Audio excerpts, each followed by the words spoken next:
Welcome to another episode of the Cottage Chronicles. It's been a minute. My last episode left off right at the start of the trout fishing season. I think I had just caught a brown trout. I'm not sure I'd even gotten into any rainbow trout yet, and I was feeling pretty down. I've been looking for an exciting fishing story to make up for the last couple of boring episodes, but I really delayed producing this episode. I really can't think of a time when the phrase imposter syndrome resonated more with me than it did this spring. Sure, I lack self-confidence, but I have a pretty keen sense of my weaknesses and limitations. I don't have a brick and mortar store, therefore I'm not really a local business. I don't fish in tournaments, therefore I'm just an amateur. There's not a lot of room for interpretation. That type of thinking never struck me as a problem until I started running my business. I always downplay the effort that it takes to run the shop, to produce videos, to write the blog, and even to create this show. Don't get me wrong, friends and family have been incredibly supportive, but there have been a lot of late nights that I've spent wondering what I can do to establish my brand. A long cold winter with no fish and no orders made me really stop and reconsider that phrase, imposter syndrome. I've caught just about every species in my local river. My biggest bass last year was the biggest one that I've seen in 20 years, but that's old news. Fishing, for all its pageantry, has a funny way of keeping you humble. The river's the ultimate equalizer. The river doesn't care about your last PB or your next one. It just flows on. With my new waders, my old glass rod, and a box of flies, I hit the river in late February. One skunk after another, I trudged along the bank, mapping new laydowns, cuts, and pools, each more promising than the next. My fly fishing misadventures resulted in a fat brown trout and a couple of good rainbows in mid-March. The brown that I featured on the last show was a holdover. The rainbows came just after stocking. Collectively, they might represent the most productive spring trout season I've had since college. What caught me off guard about all three catches is they came after just one or two casts in the area. Aside from one encounter with a perceptive bow that turned away from my lure at the last second, my casts were solid, my presentation was flawless, and my hook sets were deep. By this point, I'd switched from flies to spinners, and this is exactly why. If you can reel consistently and you can see a blade spin, you can catch fish on a spinner. As April gave way to May, the weather warmed up again, and the trout bite slowed once more. I missed the early season lake trout bite again this year, so I turned my attention to the slower moving streams and backwaters that formed the backdrop of most of my fishing stories last season. I began sweeping through all of my old haunts in hopes of finding a pickerel bite or any sign that the bass season had truly begun. A storm front was rolling in from the west, and a severe weather alert had just lit up my phone. My mom offered to babysit for a couple hours, and the likelihood of another fishing trip happening that week was looking pretty bleak. So I did what any logical angler would do. I loaded up the kayak and faced the oncoming storm. The cloud cover was light and the water levels were high, so it seemed like as good a time as any to fish some of the laydowns that would be a lot harder to access later in the summer. I figured the bite would be slow anyway, so I tied a jerkbait on one rod and a spinner on the other. Jerkbaits are a weak spot in my fishing game, and spinners are my ultimate confidence bait, so I figured this would be a good balance between the two. I started by covering the pond and checking to see if any bass had taken refuge in the lilies yet. I missed one bass that struck at my jerkbait, but otherwise it went quiet other than a handful of bluegills that were munching at bugs on the surface. I alternated between throwing the jerkbait and the spinner, catching a few small bluegills before moving upstream.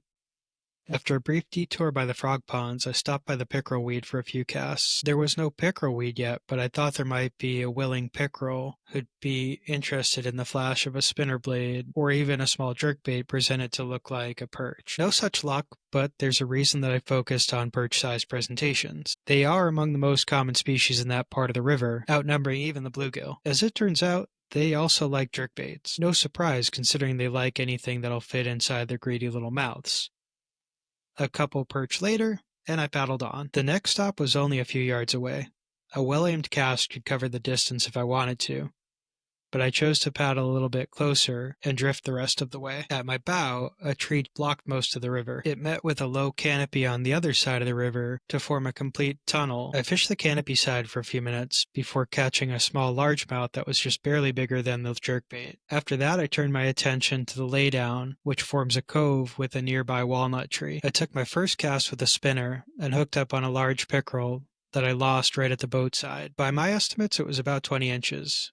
It's not the gator I'm looking for, but it was a respectable fish either way. It would have been a definite contender for PB if the line hadn't broken when I tried to lift it out of the water. All pickerel have two things in common.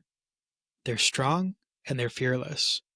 As soon as that fish hit the water, I switched to my other rod and followed up with the jerkbait. Twitch, twitch, pause. Twitch, twitch, twitch, pause.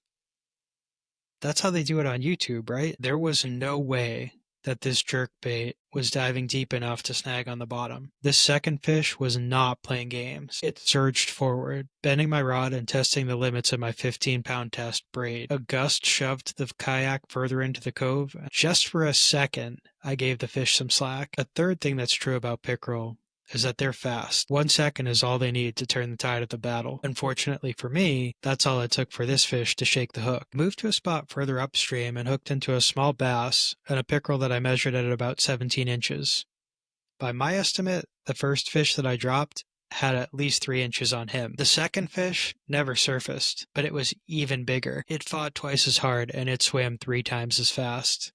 I'm convinced it was at least 21 inches. It's rare that I'm excited about dropping a fish. Unless my gear fails on me, it's really not the ideal outcome. But this was no ordinary fish. Talked about my mental map before of all the spots in the river where I've caught and dropped memorable fish. Some I've caught and some have eluded me, but I know where all their hideouts are. And while this isn't one of my go-to spots, it is on the map. I dropped or broke off several big pickerel last year. I wrapped my fall season with a goal to catch the biggest one before 2025 is through. Getting that first good fish to boat side and dropping the second gator is all the sign I need to prove that the big one is still out there. I found it in a second or third choice spot, which means that prime real estate will be absolutely epic this season. This story's only just begun. If you'd like to follow along with my Pickerel Quest or all my other fishing journeys, follow along on my YouTube channel. I finally started posting my fishing trips there. The first video is out now, and you can see the pickerel that I dropped, as well as a smaller one that I landed that day. Aside from the YouTube update, I've got another one that I'm pretty excited to share. I finally tested some of the swim baits that I was pouring earlier this spring, and the results been promising. A fish struck on the very first cast, but I was using a jig head that was too small to actually set the hook. There wasn't any other action on that trip,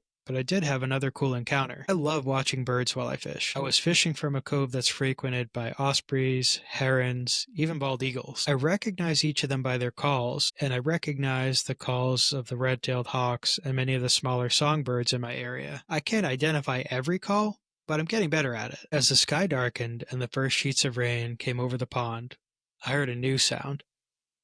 It was actually an old familiar one, but it was out of place. What I mean is the sound itself was comforting, but the context was totally new. I don't talk that much about my scouting days anymore. That was a major part of my childhood. We'd go on camping trips about once a month and do an overnight summer camp once a year. Campgrounds were typically affiliated with our council or a neighboring one, and they were almost always lakefront properties in New Hampshire.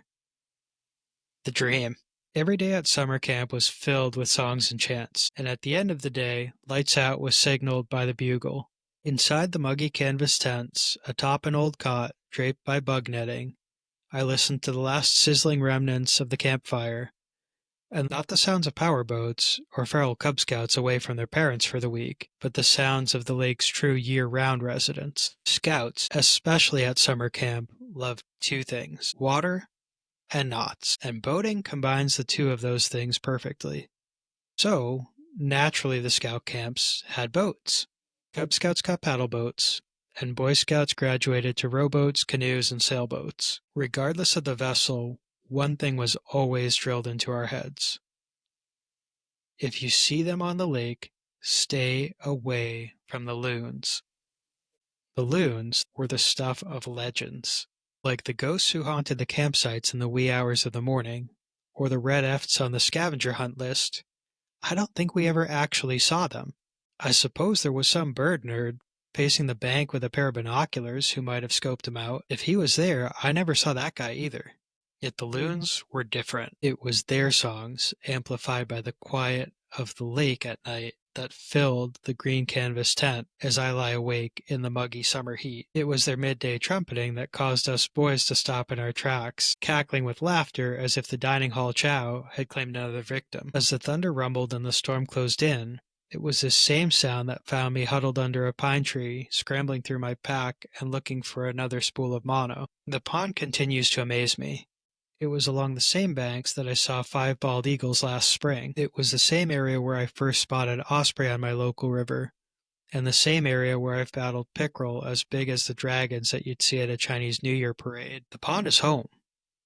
The pond is 20 years of honing my trout fishing expertise and griping about the weeds that form in the late summer. It's watching the bluegills bed and watching the algae form. The pond is a heron flying overhead at the same time every day, returning home to his kids after a long workday, the same way that I do. It's reliably unreliable, flooding in the spring and drying out with the summer drought. It's my collection of secret spots, and it's my small suburban oasis. I've seen the loons at the reservoir. It surprised me to see them this far south, but it made sense. It's a place that's known for its clear, cold water and its smallmouth bass fishery. Hearing them at the pond was a lot more surreal. I wrote it off at first. Like the loons at summer camp, I heard them but never actually saw them. The next day, my wife pointed out a post on a local Facebook group. Across town, at another favorite spot, someone had spotted a loon. I've got a few close friends with whom I like to reminisce about days gone by, but otherwise I'm not that sentimental about people or about social settings. Maybe my particular social style makes it easier to block out certain conversations, but I find it a lot easier to place myself back into a feeling or into a setting. For one reason or another, I dwell more on travels and experiences. I really don't remember any of the specifics of camp. I couldn't tell you who my bunkmate was or what my favorite meal was at the dining hall. I do remember the loons. It's unlikely that I'll return to the camps or the lakes of my youth. If my son wants to be a scout, I'll be all in, but that's neither a goal nor a plan of mine. I don't know if the loons are one or many. I don't know if they're still around or if they'll return. But that's the beauty of it. Loons represent the part of nature that's still wild. They're the lake spirits, the souls of anglers past. Like the fog before sunrise, they'll disappear before you even know that they were there. These are the kind of thoughts that bring me contentment these days. It's a feeling I chase more and more. The past year or two have made me really reconsider when enough is enough and what it is that truly fulfills me. Grind culture and the corporate ladder climb will never bring me the same satisfaction that watching the birds with my son will. I have a good friend whose son is a little bit older than mine, and she shared a powerful thought with me just after he was born. She said that the first year is just about survival mode. And about 17 months on, that still rings true. Sure, I didn't need to start a business or adopt a dog right after my son was born, but my priorities wouldn't have been any different. I found that it's all about balancing my expectations with the amount of time that I have to commit to them. I often feel like I can achieve perfection after I start something new if I just commit enough time to it. Experience has shown me otherwise. Rather than taking an adequate amount of time to fix my mistakes and to learn from them, I'm more inclined to power through, and sometimes this means just accepting mediocrity. I guess I've always equated success with perfection. But what if it doesn't have to be that way? What I'm suggesting is that I'm going to try to take more time to appreciate the small victories along the way. I don't know if I'll ever have a cottage of my own, but maybe that's okay if I find the joy in weekend trips to Lake Champlain or fishing new lakes and rivers out in New York, traveling around New England. I'm pretty sure I can find time to chase bluefin tuna, roosterfish, or even arapaima if I so desire. But finding the joy in those small moments in between is worth so much more than that trophy fish ever will be. My trout season was a short one, but I'm thrilled with the size and quality of fish that I landed. I really didn't get any better at picking flies, but I've got a pretty good feel for how far I can cast them. My sidearm and back casts have improved. I feel a lot more confident casting on the spinning rod too.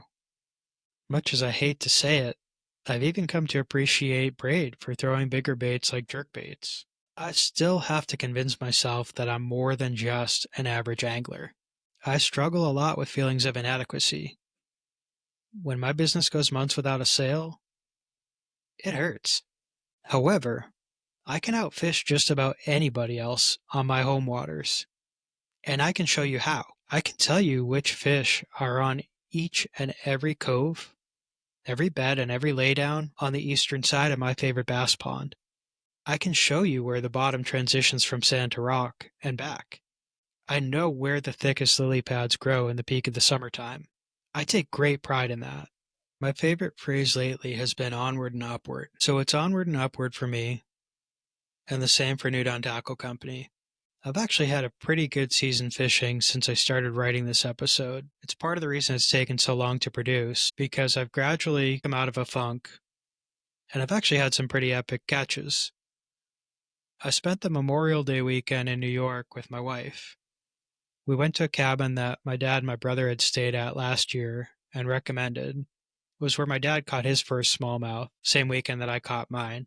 I featured that on another show last year. We decided to check out the cabin for ourselves and check out this section of river that I thought was going to be an awesome smallmouth fishery.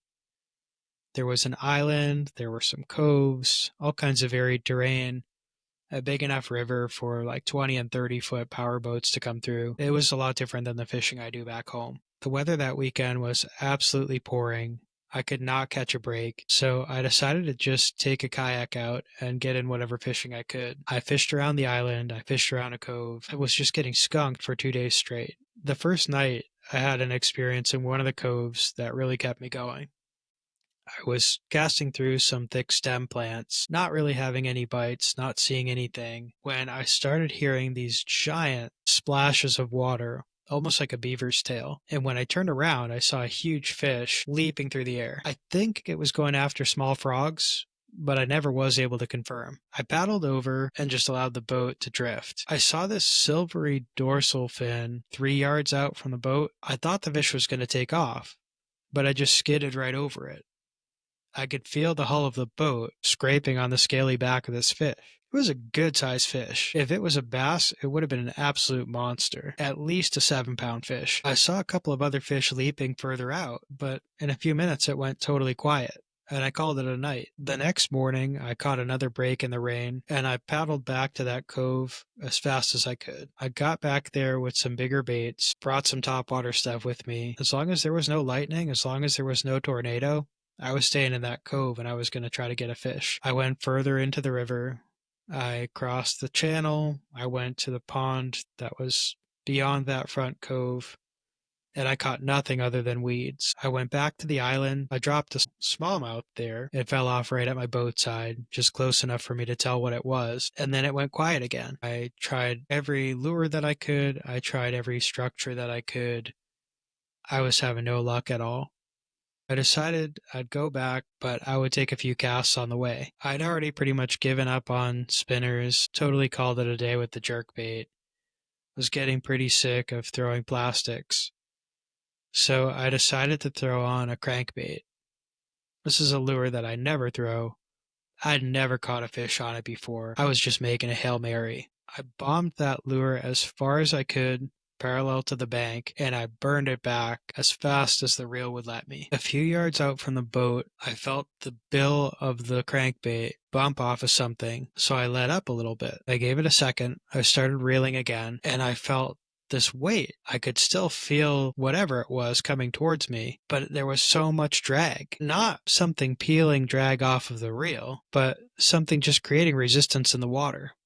It felt almost like I had a big turtle on the other end of the rod. I hadn't seen any turtles other than some small painted back in the cove, but this one felt like it would have been a giant snapping turtle. So I continued to reel in until I saw this same silver color from the dorsal ridge that I'd skidded over the night before. It was a giant fish, but I thought maybe it was a carp. As soon as it got to the surface, I went to look for my net or lip grippers, anything to grab it with, and it took back off. I reeled the fish in once again, and then I saw this round, goofy mouth on the bottom of the head, these big googly eyes, and it was unmistakably a freshwater drum. I brought it into the kayak and took a measurement. It was a 25-inch fish. That puts it at about 7 or 8 pounds. In hindsight, it had to be what I skidded over the night before. The drums must have been feeding in that cove. They're just big, slow-moving, awkward fish. I guess they had no reason to fear the kayak. And I don't even really know if I snagged this one or if it was a real catch. The lure was perfectly centered in its palate. It wasn't snagged on the side of the fish or anything, but it kind of blew my mind. It was the biggest freshwater fish that I've ever caught, and not to mention it was the first fish that I've ever caught on a crankbait. It's continuously amazing to me how just fishing an extra hour, putting in an extra day, an extra little time on the water, or tweaking one little thing can result in the most amazing fishing trip. And just when you think you've got it all figured out, you can be totally caught off guard. It still cannot get over the fact that I caught this fish. It made my entire weekend. This is going to be the fish that I'm talking about all season. I don't care that it's not really a trophy fish. It's a 7-pound fish. Sure, I could go to the Merrimack River and get into a big carp or a big pike, but I'm not sure I'm going to catch a freshwater fish anywhere close to 7 pounds. I've made a couple more trips out this week. It's been another rainy week with a lot of thunderstorms, fallen trees, swollen river, the works. I spent about half an hour fishing on Saturday, got into a nice fat brown trout that measured about 15 inches. I did not expect them to be around this late in the year, and not at all near the spot where I caught one. The following day, I spent a couple hours out. I got some small pickerel, couple perch. The first pickerel was right at the same spot as that trout, and I dropped a fish that had a dark back. It was in an area where I usually catch pickerel, so I think it was a third pickerel.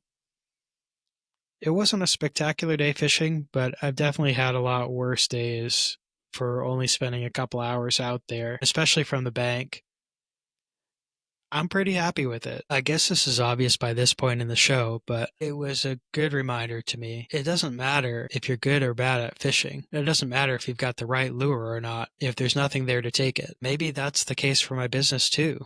Maybe I just haven't found where my customers are or who my customers are. But it's nice to have a little win once in a while. There's always another day. There's always another weather pattern, another condition, another water level. It might not be that you have a bad spot. You might just not be fishing where the fish are. Be persistent. Put in the hours. It'll pay off. That's all I got for this show. Thanks for tuning in. If you're not already, follow along on YouTube or Spotify, and check out New Dawn Tackle Company on all my socials. I'm on Instagram, Facebook, Blue Sky, and Reddit. If you want to support the show, drop a comment, leave a review, pick up some fishing gear, grab a hat or a beanie. Thanks for your support. It means the world to me. I hope to catch you again on the next episode. Until then, tight lines and happy fishing.